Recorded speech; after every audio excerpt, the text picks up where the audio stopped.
베드로전서 1장 10절 보면 이 구원에 대하여는 너희에게 임할 은혜를 예언하던 선지자들이 연구하고 부지런히 살펴서 예언하던 선지자들이죠. 예언하던 선지자들이 살펴서 11절 같이 볼까요? 11절 자기 속에 계신 그리스도의 영이 그 받으실 고난과 후에 받으실 영광을 미리 증언하여 누구를 또는 어떠한 때를 지시하시는지 상고하니라. 선지자들 속에 참된 선지자죠. 참된 선지자들 속에는 뭐가 있더라? 그들 속에 뭐가 있더라? 자기 속에 계신 그리스도의 영이 있다고 하는 거죠. 가짜들 속에는 뭐가 있어요? 가짜 선지자들 속에서는 거짓말 치는 영이 들어가 있고 참된 선지자들은 그 속에 그리스도의 영이 있어서 그리스도가 있기 때문에 그리스도를 증거하는 거죠. 그리스도의 고난과 그 이에 받으실 영광을 미리 예언했다고 하는 거예요. 그러니까 참된 선지자들의 그 모든 예언의 마지막은 예수 그리스도의 십자가의 고난과 그의 부활의 영광을 증거하는 거예요. 거기에 뭐는 빠집니까? 거기에 빠지는 것은 인간의 개별적인 염원, 개별적인 인간의 소원은 다 빠지는 거예요. 나는 가난하니까 부자가 되고 싶다. 그 소원을 위해서 막 기도할 때 예언하는 분들이 여러분 기도하시면 가난한 자가 잘 살 수 있다는 그 모든 예언들은 그건 성경에 없는 예언이에요.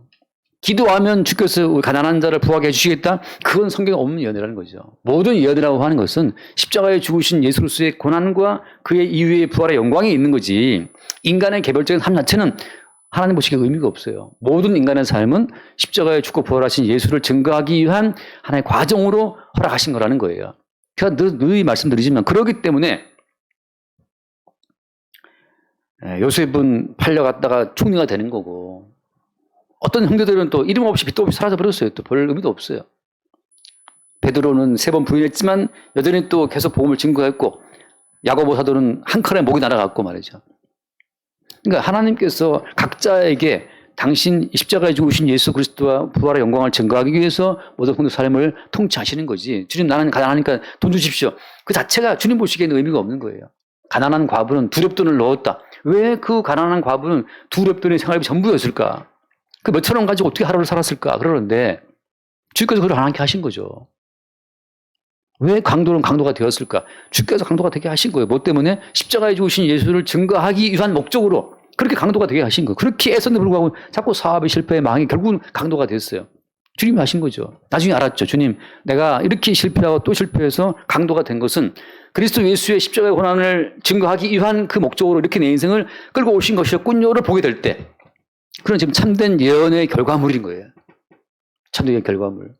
그러니까 교회 가운데에서 십자가에 죽으신 예수 그리스도의 삶에 우리 삶을 연결하기 위한 과정으로 주님이 역사하신다는 사실을 증거하지 않는 모든 예언과 말씀들은 다 가짜라고 하는 거죠.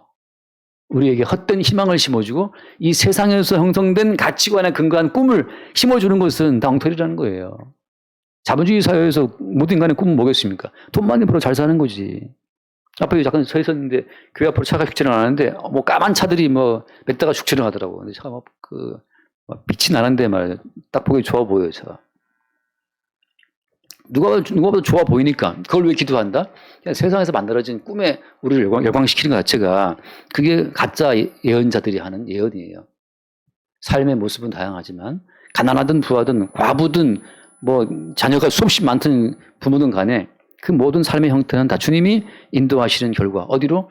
십자가에 죽으신 예수 그리스도와 그의 영광을 증거하기 위해서 선지자들 속에 그리스도의 영을 집어넣어 예언했던 것처럼 지금 성령받은 모든 성도는 십자가에 죽으신 예수와 그의 영광을 위해서 이 인생이 지금 만들어져 가고 있는 거예요.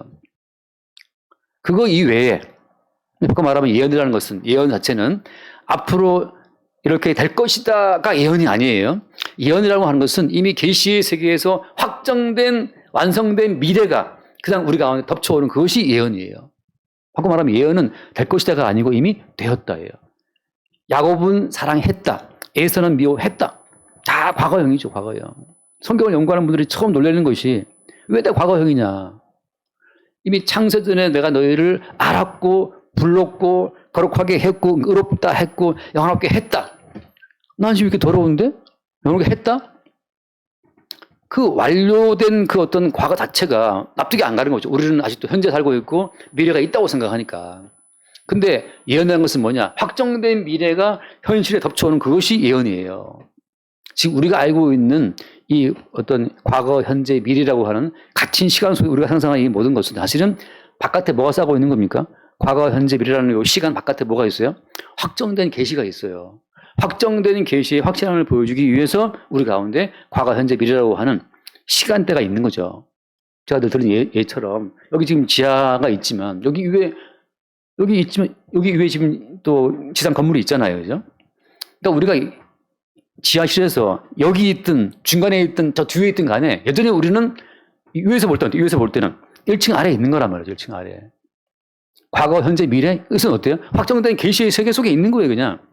그러니까 확정된 계시의 세계, 예수께서 십자가의 죽으심으로 완료해 놓으신 그 완료된 미래를 우리에게 말해주지 않고 아직 우리가 뭔가 이루어야 될 미래가 있는 것처럼 아직 뭔가 우리가 채워야 될 미지란 미래가 있는 것처럼 말하는 것은 다 거짓말하는 영이라는 거죠. 집사님 부족해. 이걸 더해서 채워야 돼. 더 기도하셔. 뭐 더 봉사하셔. 더 헌신하셔. 우리의 행위에 의해서 우리의 미지란 미래가 채워줄 거라는 그 모든 말은 우리를 속이는 말이에요. 왜? 성도는 자기 행함의 열매로 사는 자가 아니고 예수께서 이루어 놓으신 확정된 미래의 열매로 주어지는 것이 성도의 인생이기 때문에 제가 늘 드리는 말씀이 좀 가늠하다 잡혔다 현장에서 그 여자는 왜 가늠하다 잡혀야 되는 겁니까? 가늠 중에 잡혀도 능히 그 가늠죄를 용서하시는 예수 그리스도의 은혜를 증거하기 위해서 그 여자는 그 가늠 중에 잡힌 그 어떤 그 음란한 여자로서의 그 배역을 감당을 해야 됐던 거예요. 왜 유다는 며느리 다말하고 관계를 해서 아이를 낳아야 되는 겁니까? 그렇게 기막힌 퍼포먼스를 해야 되나 말이죠. 근데 하나님 보시기에는 우리가 만들어 놓은 시아버지, 며느리 그런 인간적인 모든 그 어떤 관계의 가치관을 다 철폐하시는 거예요. 나는 착한 며느리, 할 도리를 다 한 며느리로 살았습니다, 주님. 그게 주님 보시기에 의미가 없는 거죠. 할 바를 다 한 며느리도 할 바를 다 한 자기 의를 가지고 지옥 가는 거예요. 그럼 뭐가 필요하냐? 완성된 미래죠. 십자가에서 성취된 예수의 성취의 열매가 그에게 주어질 때 그는 평생 며느리로 활동을 다 하고 살아온 그 며느리의 공로가 아니고 십자가에 죽으신 예수 그리스도의 공로, 그 의를 가지고 천국에 간다는 거예요. 인간 세계에서 벌어지는 모든 가치는 갇힌 거고 쓰레기장에 태워버려야 될 헛된 가치라고 하는 거죠. 그러니까 그 인간성의 모든 가치를 가지고 예수님의 십자가의 가치, 공로의 가치를 자꾸 어떻게 이렇게 가려보려고 말이죠. 어떻게 좀 이렇게 타협해보려고 그러는데 인간의 모든 행위의 가치와 예수가 이루어 놓으신 의의 가치는 절대 섞이지가 않아요. 천국은 100% 예수 그리스도의 그분 단독적인 행하심의 공로만으로 가는 곳이니까. 그래서 사실 예언이라는 것은 뭐냐? 예언의 마지막 결과물은 뭐냐? 이거만 읽고 마치든지 한번 해볼게요. 요한계시록 5장. 요한계시록 5장. 예언의 마지막 결과는 뭐냐 하면, 그러니까 지금 성도의 삶 가운데 이 예언의 마지막 결과물이 나타나지 않으면 다 가짜인 거예요. 예언의 마지막은 뭐냐? 요한계시록 5장 9절 말씀. 요한계시록 5장 9절. 그들이 새 노래를 불러 이르되 두루마리를 가지시고 그 인봉을 떼기에 합당하시도다. 일찍이 죽임을 당하사 각 족속과 방언과 백성과 나라 가운데에서 사람들을 피로 사서 하나님께 드리시고, 이거 지금 천상에서 천국에서 벌어지고 있는 사건을 말하고 있는 겁니다. 10절 말씀 볼게요. 그들로 우리 하나님 앞에서 나라와 세상들을 삼으셨으니 그들이 땅에서 왕노릇 하리로다 하더라. 11절 내가 또 보고 들음에 보좌와 생물들과 단어들을 둘러선 수많은 천사의 음성이 있으니 그 수가 만만이요 천천이라. 함께 봐요. 12절 큰 음성으로 이르되 죽임을 당하신 어린 양은 능력과 부와 지혜와 힘과 존귀와 영광과 찬송을 받으시기에 합당하도다 하더라. 자, 죽임 당하신 어린 양의 능력과 그의 부와 그의 지혜와 그의 힘과 그의 존귀와 그의 영광과 거기에 그 영광에 대한 찬송만이 있는 곳이 예언의 마지막이에요. 여기에 인간의 어떤 능력, 인간의 어떤 부, 인간의 지혜, 인간의 힘, 인간의 존귀는 여기 섞일 수가 없다는 거죠.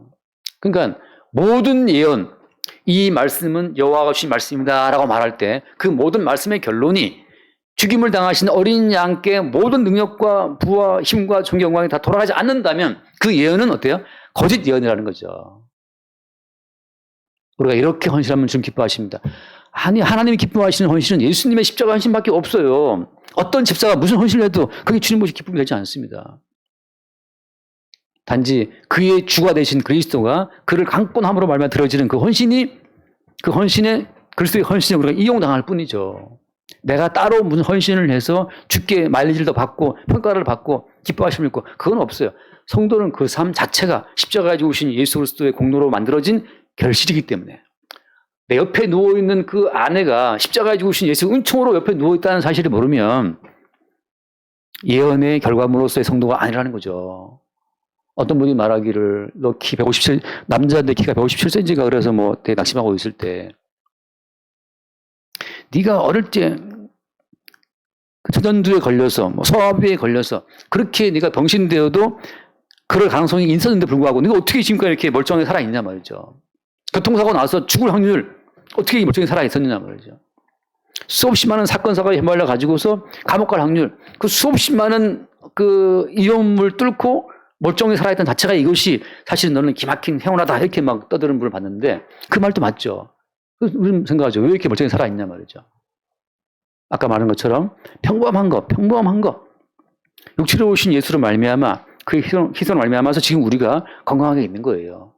근데 우리 생각할 때 내가 뭐 잘해서 뭐 관리해 살아왔다. 내가 열심히 관리해서 내 건강을 지켜줬다. 그 순간 뭐가 사라져요? 내가 열심히 관리해서 내 건강을 지켰다. 그럼 뭐가 사라지는 겁니까? 나를 건강케 하신 그리스도 예수의 성취의 열매로 건강케 된 그 예수 그리스도의 그 은혜가 사라지잖아요. 그럼 그건 예언의 결과물로 성도의 삶이 아닌 거예요. 성도의 삶 가운데는 내가 노력해서 내가 지금 건강하잖아 이렇게 내가 매일 헬스하고 있잖아. 내가 뭐 음식을 매일 뭐 계란 후라이 2개씩 먹고 있잖아. 그래서 건강하잖아. 계란 후라이 2개 먹고 나가다가 차에 치여 죽으면 그걸 끝이에요. 아, 나는 뭐 유튜브 보니까 이 허리 운동 강화한다고 헬스 트레이너가 뭐 이렇게 이 시원을 보여주고 있더라고. 근데 그 트레이너가 한 달 뒤에 병원에 실려갔어요. 지가 척추가 여기 나가가지고서 무리하게 들다가 이게. 예언의 결과물로서의 성도의 삶은 자기의 공로나 자기의 지혜가 섞이지 않은 죽임당하신 어린 양의 능력과 부와 지혜와 힘과 정교의 결과물로서의 성도의 삶이 있을 때 그 성도는 예언의 결과물로서의 삶이에요. 그 외에 자꾸 다른 인간의 뭔가를 섞고 있다?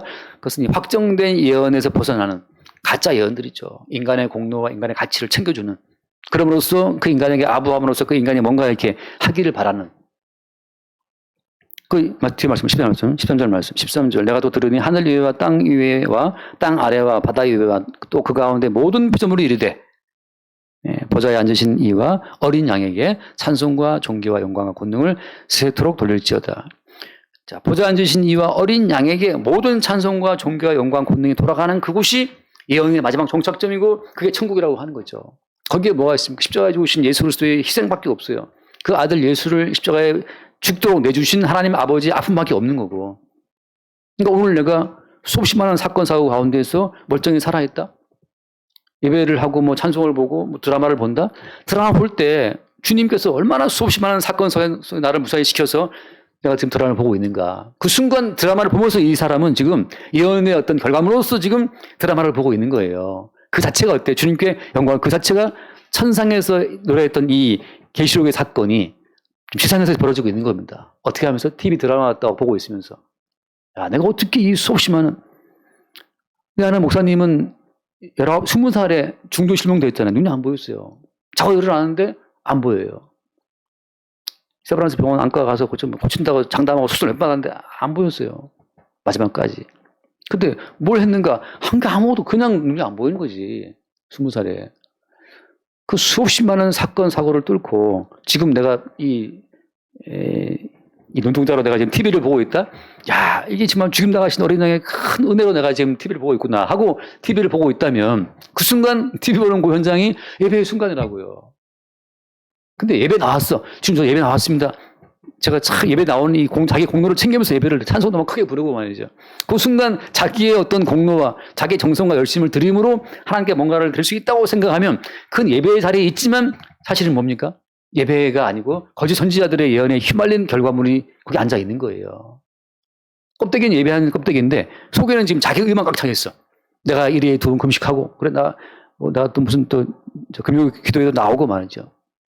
두번기도 나오고 주님 제가 일일이 2번 금식기도 하고 구제하고 헌금했지 않습니까? 이렇게 말할 때 자기 행위의 열매가 앉아 있을 때 그 속에는 마귀만 가득해 있는 거죠.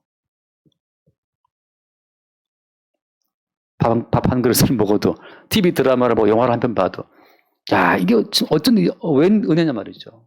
어떻게 내가 이 자리에서 지금 이걸 누릴 수 있는가. 그 아는 그 순간이, 그게 지금 천상의 어떤 예배 현장이 거기에 이루어진 순간이고, 주님 감사합니다고 순간순간 주를 바라보는 거죠.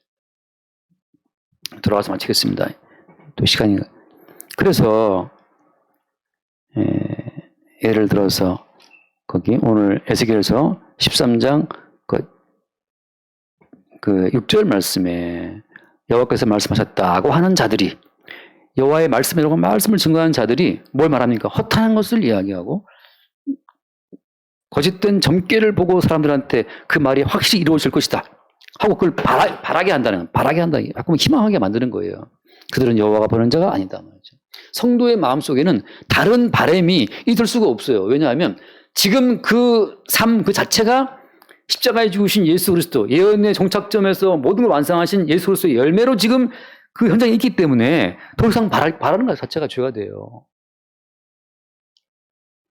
더 심하지 않게 되는 것 자체가 그게 감사한 거죠. 근데 계속 가짜들은 우리에게 헛된 희망을 더 잘 될 수 있어. 더 부자가 돼야지. 돈 더 벌어야지. 건강해야지. 계속 뭔가 자꾸만 뭘 이루어지기를 바라게 한다. 저 뭘 바라게 하는 것은 가짜들이에요. 지금 이 자체가 지금 주의 결심입니다. 아무리 인간이 만약에 바라고 또 바래도 어때요? 마지막은 다 죽음이에요. 다 아웃이에요. 그 바람 자체가 지금 인간을 허탄한 것을 바라게 만드는 것이고, 허탄한 것, 있는 것이 없는 거잖아요. 허상인데, 허상의 세계를 추구하게 만드는 거죠. 점괘, 이러면 될 것이다. 성경을 가지고 점치는 거죠. 성경을 가지고. 이 에스겔이 이 말을 할 때는 이미 북이스라엘이 멸망한 다음인데, 말하자면 그 북이스라엘 멸망에 대해서 아무 인간들도 책임지지 않고 우리 선지자가 지금 에스겔이 그들한테 경고하고 있는 거예요. 너희들이 지금 허탄한 걸 자꾸 말하니까 다 백성들이 속아 넘어가가지고서 허탄한 소망을 품고 지금 있는 현재 어떤 주의 어떤 결실로 자기를 보지 않고 자꾸 미래에 어떤 가상에 이루어질 허탄한 자기를 다를 설정해 놓고 그게 되게 해달라고 기도하고 있으니까 마귀만 거기에 춤추고 있는 거예요. 현재 나의 삶 자체가 주께서 우리한테 주신 어떤 모든 예언의 열매라고 하는 거. 그럼 우리는 무슨 말 할 수 있어야 됩니까? 지금 내가 여기 이렇게 혹은 부자가 되어서 혹은 가난하게 되어서 혹은 돈이 많아 혹은 돈이 없어 혹은 어디가 아파 혹은 건강해, 이 자체가 지금 예언의 주인공이신 예수 그리스도께서 예언을 다 성취하시고 이루신 열매로 내게 주어진 일이라는 사실을 고백할 때 그 사람은 지금 참된 예언을 증거하는 예언자예요. 앞으로 뭐가 될 것이다. 그런 예언이 아니고 완성된 어때요? 이 모든 예언의 완성 자체가 이미 현재의 모습을 드러낸 결과물로서의 예언자라고 하는 거죠. 예언은 뭐 될 거는 거 아니에요. 이미 모든 예언은 완성됐어요. 계시 안에서. 이미 야곱은 사랑했고 이미 의롭게 했고 영원롭게 했어요. 그 완성된 성취가 오늘 내게 모습을 드러내는 그 순간 우리는 예언자예요. 네, 비록 지금은 초라하지만 이미 나는 그리스도 예수의 완성의 열매로 여기 존재한다고 하는 거. 가난하든 부하든 살든 죽든 병들든 건강하든 그렇게 우리 삶 자체가 예언의 증거물로 존재할 수 있게 되기를 바랍니다. 기도하겠습니다.